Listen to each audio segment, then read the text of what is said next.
اي عربيه تنكر فضه بعد الطرمبات في الخرطوم ذاتها فضه. تانكر ما في عندك، انت مش كنت ماسك المصفى يلا عبي هتعبي من وين؟ خلي تانكر يتحرك من المصفى ده يخش عليك. فالموضوع كده، ما الناس يقعدوا يستعجلوا النصر. الايتين دول تذكرون، وجعلنا بعضكم لبعض فتنه اتصبرون.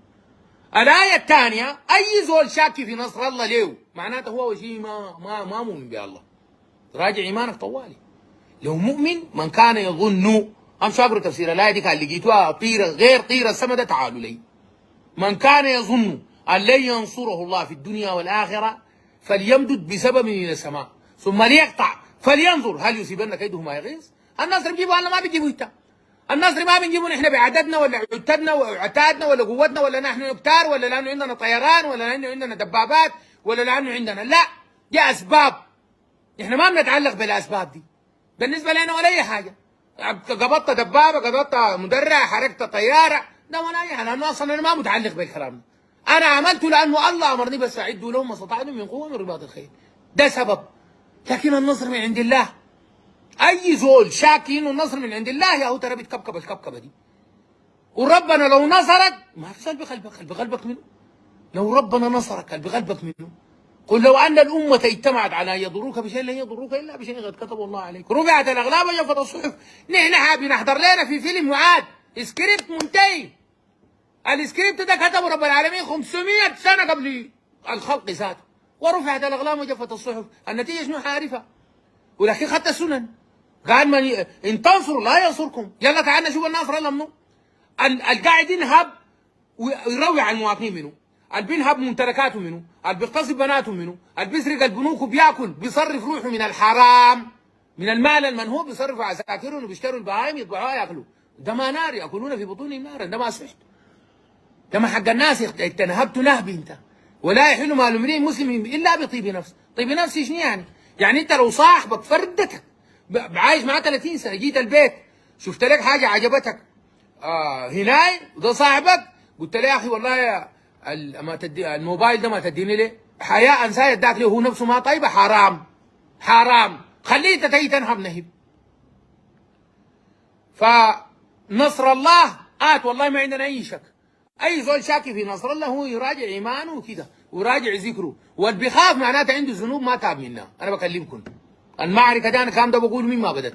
ربنا داير ابتلي بها الناس وما يحسن جاب لهم في بيوتهم. جاب لهم في بيوتهم، واي بيت حتخشوا رجفه وحتخشوا هزه وحيخاف. كان ما جاك بيجوا جيرانك. الله بشوف فيك بحد ذنوبك دي. توب الى الله ما بتجيك اي حاجه.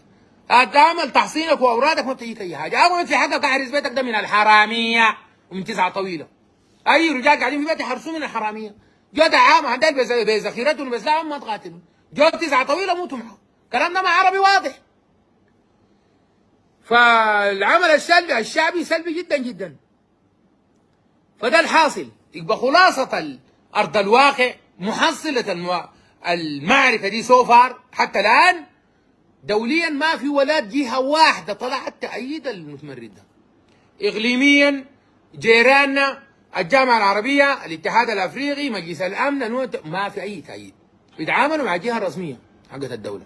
طيب داخل السودان ال 18 ولاية الدعم السريع موجود في الخرطوم وموجود اظن في جنوب كردفان وفي غرب جنوب دارفور وغرب دارفور عنده قوات.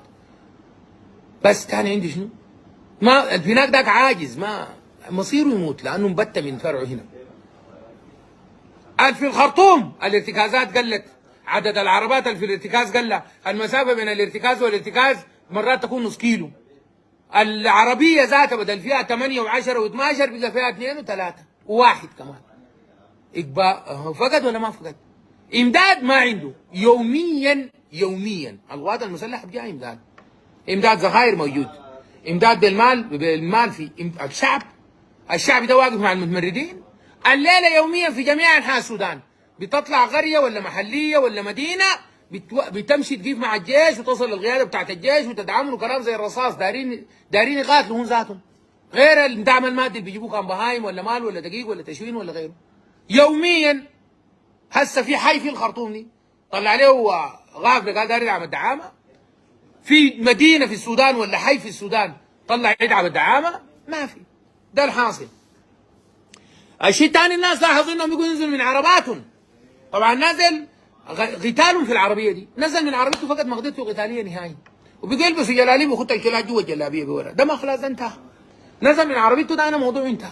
ولما تجي القوات البريه هو ما مدرب على قتال بري مشاه، ما مدرب، هو ما مدرب على قتال خنادق، ما بيعرف خندق، ما بيعرف، ما عنده، هو مدرب على انه في عربيته دي من فوق يضرب، ودي فقدها خلاص، فاقدها وحيفقدها وسيظل يفقدها. الشيء الثاني ده نعلق عليهم موت حميتي، حميتي مات، حميتي حي، حميتي مات، ما انه مال حميتي نحن. الجيش طلع قال انا قتلت حميتي عشان الناس يقولوا طلع حي وطلع لايف. كان اللايف صحي ولا بالكذب؟ كان التسجيل صحي ولا مفبرك؟ الجيش طلع قال انا قتلت حميتي. لو طلع الناطق الرسمي وقال نحن قتلنا حميتي وحميتي جاي طلع بلحم وزيه اعتبرها هزيمه. لكن هون في جروباتهم في الواتساب يقولوا حميتي مات، حميتي مات، حميتي مات، وفي بعض الناس مات ماله مات. انا عندي لسه ناس في الميدان، انا ما عندي شغله بحميتي مات ولا حي ولا قلت انا المات، يموت يموت يحيى، هذه ما شغلتي. نحن عندنا معركه شغالين فيها بخطط محدده، ماشيين بستدي ستيبس، بخطوات محدده ومدروسه، عارفين حيكون عندنا خسائر وعارفين انه في النهايه نحقق النصر باذن الله، ما بقوتنا. و10% خسائر ده في الجيش. 100 عسكري ادوك لهم سريه، انت نغيب، ماتوا 10، ما بيعملوا لك مجلس تحقيق، ما بيعملوا، لانه ده متوقع. عندك 10 رشاشات فقدت فيه الرشاش، مجلس تحقيق ما بيعملوا. مدينك 10 عربات انت تهاجم بها، في عربيه اتحرقت، مجلس تحقيق ما بحق ما عملوا، لانه معروف 10% خسائر، ما في حاجه. ده ستاندرد عالمي، مقياس عالمي. في خسائر وحيكون في خسائر، وحيهجموا تاني مواقع، وممكن تاني يستلموا شيء بباقي روح، لكن المحصله النهائيه شنو؟ الاسد ده لما نقبض الغزاله دي من رقبتها هنا ما بيقعد محل الكرعين، بيقعد بظهرها التفرفر زي ما دار تفرفر في النهايه ميته. ده عدو مخنوق كده، ده ما والله ما يمرق من الخرطوم ده الا في عربيه ملكيه، ما يمرق في الخرطوم ده الا بجلابيه بس. كده ده. لكن هنا ده لابس الكاكي قاعد في عربيتك، ده ما بخليك. اتس ماتر اوف تايم. وكل يوم على الله ناس الكدر دول ما قبضوا عربات، هون هجومنا على الكدر ده، اللي يجيبوا عربيه يقولوا قبضناها من الكدر، اللي يجيبوا عربيه واحده يقولوا العربيه دي حقت الجيش قبضناها نحن في هجومنا على الكدر. امشي شوفوا ناس الكدر وجابوا كم عربيه عسكريه وكم عربيه ملكيه سارقينها مسوينها بالطين من اللي هنا. اللي يجيبوا انا عربيتي تم تستلم تحريقه ولا كده، لكن ما. وحتى لو يعني شنو يعني هتعمل شنو عربيه؟ هتعمل لك شنو؟ انت كان عندك 2400 عربيه، هتعمل شنو انت؟ فده مخنوق كده، ده ما عنده تاني اي طريقه. فحكايه تاني حميتي مات، حميتي حي دي ما نحن دي كجيش ما عندنا بها اي شغله ولا هم معنا. طلع القائد العام قال نحن الزول ده دايرين نموت في الميدان كده نشوفه بعيننا، ده نقتله نحن، ده ما دايرين ذاته يموت لنا ساكت. الناس دي عندها غباين، الناس دي غدروا بيهم العساكر دي، الضباط دي غدروا بيهم. في شهداء، في عساكر وضباط صف وضباط على رتب من اللي وليل اصغر رتبه شهداء يموت كده ساي ما عارفينه ما في بيته. لا لا لا لا، نحن ذاته كم ما قاتلنا كده في الميدان قتلناه انت كده، ده ما بردنا بطننا بتبرد. ما هي عندنا شغله بحميتي مات ولا ما مات. الله يحفظنا نطول شويه. اخر نقطتين، اسرى البيوت. طيب الناس ديل الاسرى اللي بيقولوهم ديل كان بيقوا اي رقم، قول زي ما هو قال عندنا 7000 اسير ولا عندنا كم عارف.